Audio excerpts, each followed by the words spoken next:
आयुब अध्याय 3। एथि उतारे आयुब मुख फिटाई आपणा जन्मदिन को साप देला। पुणी आयुब उत्तर करी कहिला, जेउ दिन मु जात हेली ओ पुत्र संतान गर्भस्थ हेला बोली जेउ रात्रि कहिला ताहा लुप्त हेउ, से दिन अंधकारमय हेउ। परमेश्वर ऊर्ध्वरु तहिर तत्व न करंतु, किए बा तहि उपरे दीप्ति प्रकाश न पाऊ। अंधकार और मृत्यु छाया ताहाकु आपणार बोली दाबी करंतु। मेघ तहि उपरे अवस्थान करू, दिवस अंधकारकारी समस्ते ताहार त्रास जन्माउंतु। निबिड़ अंधकार सेही रात्रि की आक्रमण करू, ताहा वर्षर दिवस श्रेणी मध्यरे आनंद न करू, ताहा मास संख्या मध्यरे न आसु। देख सेही रात्रि बंध्या हेउ, तहि मध्यरे कौनसी आनंदर स्वर प्रवेश न करू। जेउ माने दिवस को साप दियंती, जेउ माने लिबियाथन को जगाइबाकू निपुण, से माने ताहाकू साप देउंतु। तहिर संध्याकालीन नक्षत्रगण अंधकारमय हेउ, से दीप्तिर अपेक्षा करू मात्र किछि न पाऊ।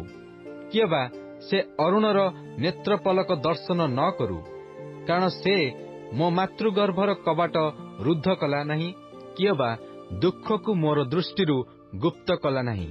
मु काहींकि गर्भरू मली नहीं, उदररू पड़िबा मात्र काहींकि मु प्राणत्याग कली नहीं। जानु जुगल काहींकि मते ग्रहण कला, अबा मोहर पान निमंते स्तन्य काहींकि प्रस्तुत थिला। ताहा होई नथिले मु एबे शयन करी शांति रे थांती, मु निद्रित होई विश्राम रे थांती। जेउ माने आपणा मानक निमंते उजाड़ स्थान निर्माण करथिले, एपरी राजा और पृथ्वीर मंत्रीगण सहित थांती। जेउ माने रूपारे आपणा मानक गृह परिपूर्ण करथिले, एपरी स्वर्णाधिकारी अधिपति मानक संगे थांती। अबा मु गुप्त गर्भस्राव तुल्य प्राणहीन होई थांती।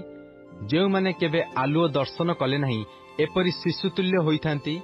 से स्थान रे दुष्टगण क्लेश देबारु निवृत्त, और से स्थान रे परिश्रांत विश्राम प्राप्त।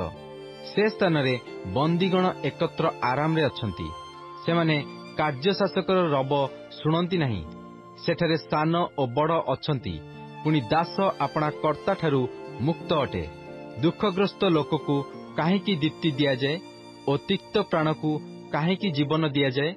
सेमाने मरण आकांक्षा करती, मात्र ताहा आसे नहीं। सेमाने पोता धन अपेक्षा तहि पई अधिक खोलती। सेमाने कबर पाई पारले आह्लाद करती, महानंदरे उल्लसित हुअंती।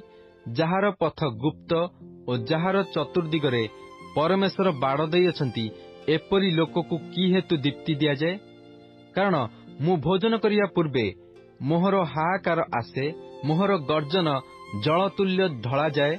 जेणु मु जहा भय करे ताहाई मो प्रति घटे, आ मु जही विषय भीत ताहाई मो निकटरे उपस्थित हुए।